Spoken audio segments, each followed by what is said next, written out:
जो लोग कह रहे थे कि मैं एक दिन में अगर मुख्यमंत्री बन जाऊं तो ये मेरी शक्ल देख करके सब भाग जाएंगे।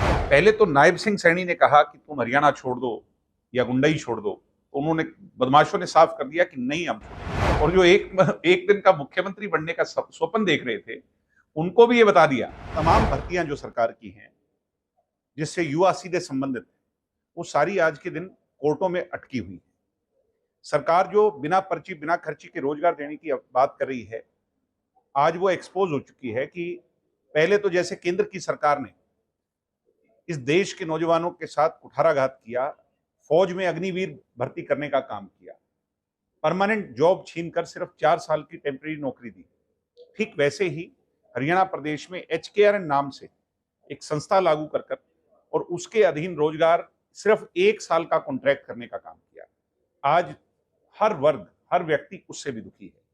तो चाहे नौजवान हो, चाहे कर्मचारी हो, चाहे व्यापारी हो, चाहे दुकानदार हो, क्राइम इतना बढ़ गया, सीधा नौजवानों पर वो अफेक्ट कर रहा है। मेरे हिसाब से नायब सिंह सैनी जी को इस बात का इल्म नहीं कि घरों में, गांवों में जो माएं हैं, वो अपने बच्चों का शाम को यूं इंतजार करती हैं जैसे किसी जमाने में यूपी बिहार में हालात होया करते थे। आपके जींद के अंदर भी कल आपराधिक घटनाएं घटी। पिछले 40 दिनों के प्रमुख अखबार अगर खोल करके देखें तो कोई सा पन्ना ऐसा नहीं जिसपे आपराधिक घटनाओं का जिक्र ना हो।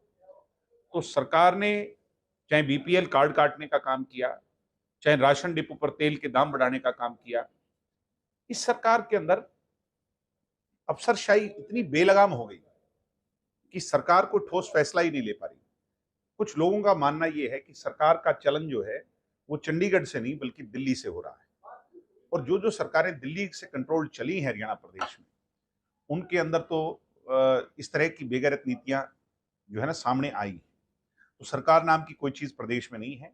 इसीलिए लोग, इन तमाम वजहों से लोग, क्योंकि कांग्रेस तो अपना नेता प्रतिपक्षी तय नहीं कर पाई, कांग्रेस के लोग डिवाइडेड हैं। ऐसे में लोग आस और उम्मीद लगाए बैठे हैं भाई दुष्यंत सिंह चौटाला से, जननायक जनता पार्टी से, कि वो फिर जनमानस की आवाज बने। जैसे सांसद रहते हुए जनता की आवाज के लिए उन्होंने पार्लियामेंट तक लड़ाई लड़ी, अब वो सड़क की लड़ाई लड़े।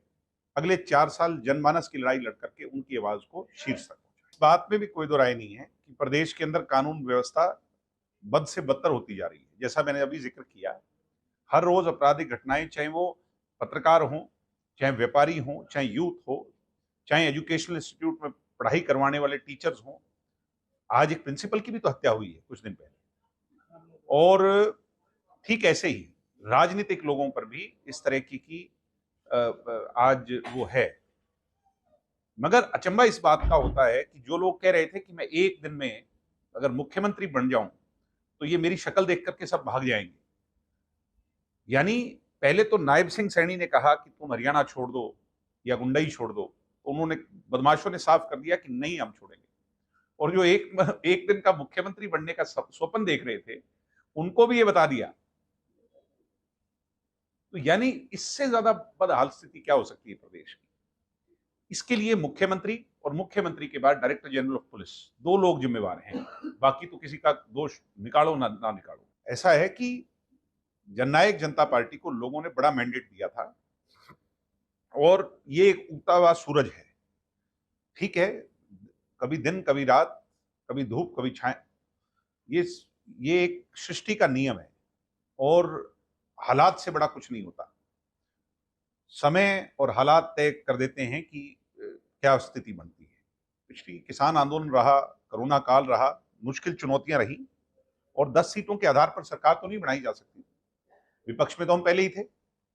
हमने तो सत्ता में हिस्सेदारी डाल करके इस जींद के अंदर मेडिकल कॉलेज बनवाए, सड़कों के जाल बिछवाए, नेशनल हाईवे की कनेक्टिविटी बढ़वाई, लोगों के काम करवाए, हजारों करोड़ का बजट इस जिले को मिला। तो हमने प्रयास किया। अब लोगों को वो बात, क्योंकि काम आपके देर सवेर याद आते हैं लोगों को, अब लोगों को याद वो काम आने लगे हैं जो जींद के लिए। तो जींद के लोग ये मान रहे हैं कि दुष्यंत चौटाला ही इस क्षेत्र की अगुवाई कर नेतृत्व कर मुख्यमंत्री की कुर्सी तक जा सकता है। अगर 29 की बात करूं मैं, दूसरा तो कोई नेता इलाके का है ही नहीं। ही चिल्ला था जस्सी पेटवाड़ जो है, वो मैंने जब 2013 में इंसो ज्वाइन करी, मेरे को प्रधान बनाया, मैंने इसका हाथ पकड़ करके इसको आगे 300 में किया था, और इसी को मैंने डिस्ट्रिक्ट का प्रेसिडेंट और तमाम चीजें कराया। तो जीवन में अच्छी बात है कि वो ग्रो कर गया, वो एमएलए बन गया, मगर उसको अपनी जड़ों को नहीं भूलना चाहिए कि वो कहाँ से आया है, उसकी हैसियत क्या है। वो जिस वो कहते हैं जहां से आप शिक्षा लेते हो, जहां से आप सीखते हो, कभी उसको दुत्कारना नहीं चाहिए। तो मैं उनको यही कहूंगा, वो हो सकता है मेरे से उम्र में साल 2 साल बड़े हों, मगर मैं उनसे ये कहूंगा कि आप इसी क्लासरूम के स्टूडेंट हो और हमारे कलीग हो, तो इसलिए ठीक है कांग्रेस में आप हो, आप अपना काम करो, जनता की सेवा करो, और विपक्ष में, हम भी विपक्ष में और तुम भी विपक्ष में हो, निशाना साधो सरकार पर। हमारे पर साधने की कोई आवश्यकता नहीं, और ना उससे कोई तेरा फायदा होगा।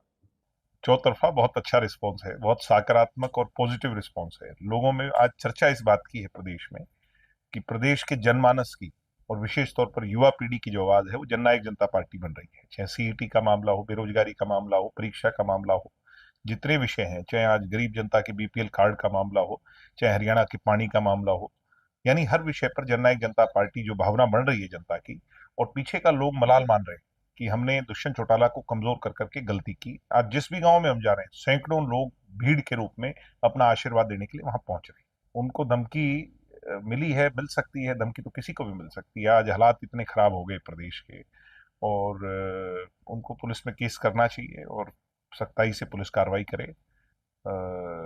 यही हम कहना चाहते हैं। दिन प्रतिदिन मेहनत करेंगे, संघर्ष करेंगे, लड़ाई लड़ेंगे, और उसके बलबूते पर लोगों के बीच में जाकर जो मन मुटाव गिले शिकवे हैं उनको दूर कर कर सब लोगों को, 36 बिरादरी के लोगों को साथ लेकर के प्रदेश में मजबूत सरकार बनाएंगे। 2029 19 में जो काम अधूरा छोड़ा था उसको 29 में पूरा करेंगे। सारे दिन एक दूसरे का सिर फुटबल करने वाले लोग एक आदमी पर कैसे सहमत हो सकते हैं? ये काल्पनिक सी बात है, और इस बात को मुझे नहीं लगता कि ये लोग पूरा कर पाएंगे। इन लोगों में आपस में बहुत ज्यादा एक दूसरे के प्रति जो है ना विरोध है, एक दूसरे के प्रति नाराजगी है। ये लोग एक हो ही नहीं सकते, एक कुर्सी पर बैठ ही नहीं सकते। कांग्रेस का आगे बढ़ने का जो सबसे बड़ी रुकावट है, स्पीड का ब्रेकर है, वो यही। क्राइम का इतना बुरा हाल हो गया, जींद के अंदर भी आज 2 घटनाएं घटी हैं। प्रदेश में कोई भी ऐसा दिन नहीं है, मैं प्रमुख अखबारों की जब पन्ने पलटता हूं तो हर रोज हर जगह कोई पेज भी ऐसा नहीं जिसपे लूटपाट, डकैती, चोरी की घटना की चर्चा ना हो रही हो। टोटल कोलैप्स कर गया। मुख्यमंत्री जी हाथ पे हाथ धरे बैठे हैं, डीजीपी कोई एक्शन नहीं ले पा रहे हैं, पुलिस की मीटिंग हो रही है, कोई कड़ा फैसला, बड़ा निर्णायक फैसला नहीं हो पा रहा, नशा बढ़ता जा रहा है, अपराध बढ़ता जा रहा है। यानी मैं ये मानता हूं कि अब बहुत, ये जो पानी है ये सिर के ऊपर से जो है ना